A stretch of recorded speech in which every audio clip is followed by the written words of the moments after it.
सकारात्मक प्रगति की खबर है और ऑगर मशीन ने रात भर काम किया है। सूत्रों के हवाले से ये बड़ी जानकारी आपको देख रहे हैं, जहां न्यूज स्टेट पर टनल हादसे से जुड़ी ये बड़ी अपडेट आपको बताते चले, जहां अमेरिकन ऑगर मशीन से काम में सकारात्मक प्रगति। सूत्रों के हवाले से ये जानकारी, ऑगर मशीन ने रात भर काम किया और 32 मीटर तक का पाइप अंदर पुश कर दिए गए हैं। दूसरे छोर पर THDC और ONGC की खुदाई जारी है। तो देखिए, जो मजदूर वहां पर फंसे हुए हैं उन्हें निकालने की कोशिश लगातार की जा रही। बीते दिन तस्वीर निकलकर सामने आई थी, पहली तस्वीर की मजदूर वहां पर 11 दिन का वक्त हो चुका है और फंसे हुए उनकी हालात कैसी है, ये जानकारी और ये तस्वीर निकलकर सामने आई थी।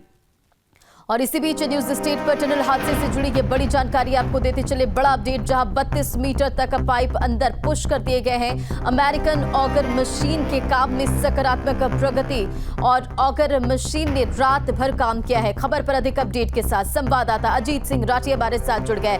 अजीत, देखिए, ये बड़ी जानकारी सामने आ रही है कि पॉजिटिव न्यूज कहा जा सकता है, जहां अमेरिकन ऑगर मशीन ने पूरी रात काम किया है। क्या अपडेट है? देखिए रंजना, सबसे पहले तो मैं आपको बता दूं कि ये जितनी भी जानकारी है ये न्यूज स्टेट के अपने सोर्स से आई है और कंपनी ने, प्रशासन ने किसी भी तरह से इस तरह का कोई अधिकृत बयान अभी जारी नहीं किया, लेकिन ये कंफर्म है और हमारे स्रोत बिल्कुल पुष्ट इस बात को कर रहे हैं कि 32 मीटर तक रात भर में जो मशीन चली है, 32 मीटर तक का सफ़र तय हो गया है। आपको याद होगा कि पिछले दिनों, जब पिछले सप्ताह ये अमेरिकन ऑगर मशीन चली थी तो 24 मीटर पर जाकर रुक गई थी, यानी 2 मीटर बाहर रह गया था और 22 मीटर पाइप अंदर चला गया था। उसके बाद कंपनी ने पॉलिसी और डिप्लोमेसी के साथ अपने स्ट्रेटेजी को चेंज किया और उसमें जो 900 mm के पाइप अंदर भेजे गए थे तो उनके अंदर फिर 800 mm के पाइप डालकर कल रात वो काम पूरा कर लिया गया। रात भर आगे की खुदाई शुरू हुई और जब मशीन ने खुदाई करनी शुरू की तो ये एक अच्छी बात थी और आज की सुबह एक अच्छा समाचार लेकर के आई है कि उसके काम में बेहतर प्रगति है, गुणात्मक प्रगति देखी जा रही है। तो 32 मीटर तो हमें सोर्स बता रहे हैं, हो सकता है ज़्यादा भी हो या कम भी हो, लेकिन अच्छी बात यह है कि उसके काम में बहुत ही गुणात्मक सुधार और प्रगति देखी गई है अमेरिकन ऑगर मशीन के। और केंद्रीय मंत्री नितिन गडकरी भी कह करके गए थे कि ये जो अमेरिकन ऑगर मशीन का सुरंग के अंदर से खुदाई करके लोगों को निकालने का जो रेस्क्यू ऑपरेशन का जो फेज़ है, ये सबसे आसान और सबसे शॉर्ट है। तो इसीलिए अब ईश्वर की ही कृपा हुई होगी, यहाँ माँ यमुनोत्री की कृपा हुई है और तो ये माँ यमुनोत्री की धरती है। तो यहाँ पर अमेरिकन ऑगर मशीन ने रात काम किया और आप अगर पिछले 3 दिन पर कुछ नज़र डालेंगे तो देखिए, परसों एक 6 इंची का फूडिंग का एक पाइप आर पार हो गया था। कल सुबह कैमरा अंदर भेजकर लोगों का हालचाल जाना गया, उनको बाहर डिस्प्ले किया गया, उनके परिवार वालों को दिखाया गया ये लोग हैं।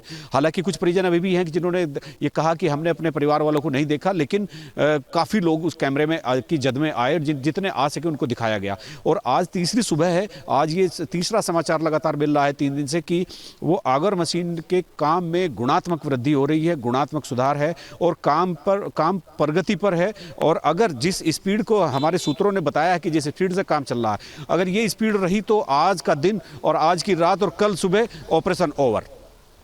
वाकई अजीत, तो चलिए, ये कहीं ना कहीं एक पॉजिटिव खबर है और सूत्रों के हवाले से न्यूज स्टेट देखिए ये जानकारी दे रहा है कि किस तरह से ये पूरा काम हो रहा है और कहीं ना कहीं ये बहुत पॉजिटिव है। चलिए, तमाम जानकारियों के लिए बहुत बहुत शुक्रिया। नजर बनाए रखे तो हमारे संवाददाता वहां पर मौजूद हैं और लगातार वो खबर, वो तस्वीरें आपको दिखा रहे कि किस तरह से टनल हादसे में जो मजदूर फंसे हुए और उन्हें निकालने के लिए किस तरह से पूरी कवायद की जा रही है। तो अमेरिकन ऑगर मशीन ने पूरी रात काम किया है, सकारात्मक प्रगति की जानकारी है। मेरे पीछे, मेरे बगल में इस बड़े वाहन पर आप देख सकते हैं तो कितनी विशाल का एक मशीन यहाँ पर रखी हुई है। ये मशीन वही मशीन है जो ऊपर से जो वर्टिकल ड्रिल का काम करने में सहायक होगी। तो ये मशीनें लगातार आ रही हैं और इस मशीन का आकार, इस मशीन का साइज, इस मशीन की जो डिज़ाइन है वो देखकर आपको अंदाज़ा अपने आप ही लग जाएगा कि इसमें कितनी पावर होगी, किस तरह की मशीन का स्ट्रक्चर है, ये किस तरह से कितनी ताकतवर मशीन है कि जो ऊपर से जो वर्टिकल ड्रिल का जो काम होगा वो किस तरह से ये कर पाएगी। ये इसको मशीन को देखने से ही अंदाज़ा लग जाता है कि ये कितनी हैवी मशीन है और इसकी ताकत का अंदाज़ा केवल इसकी जो एक झलक है वो केवल इसकी ताकत का अंदाज़ा देती है। इतनी हैवी मशीन का इतने बड़े वाहनों में आना ये इस बात का सबूत है कि ये मशीन काफ़ी स्ट्रॉन्ग है और बहुत इसकी हॉर्स पावर बाकी मशीनों से बहुत ज़्यादा है। देखना ही है कि जब ये शुरू होगी तो इस काम का जो जिस तरह से आगाज़ हो रहा है उसका अंजाम भी उसी तरह का होगा। अपने सहयोगी कैमरामैन सोनी कुमार के साथ न्यूज स्टेट के लिए सिलक्यारा बैंड से अजीत सिंह राठी।